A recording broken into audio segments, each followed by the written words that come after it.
অনেক সুন্দর একটা ঝর্ণা এখানে, বাট এত বেশি পানির শব্দে কিছুটাই শোনা যাচ্ছে না। এবং অনেক মানুষ এই ঝর্ণাটার পাশে বসে আছে। এটা একটা ম্যানহাটনের প্রাণ কেন্দ্র।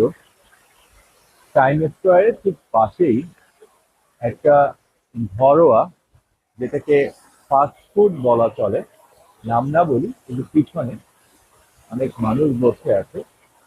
একটা ফাস্ট ফুড অথবা কফি হাউসের মতো এটা। সবচেয়ে বড় কথা কি জানো, পৃথিবীতে তুমি যেখানেই যাও, যা কিছুই করো না কেন, মনের শান্তি যদি না থাকে, পৃথিবীর কোথাও তোমার ভালো লাগবে না। তাই জীবনে যা কিছুই করো, যেখানেই যাও না কেন, মনে শান্তি রাখা চাই এবং শান্তিটা থাকা চাই।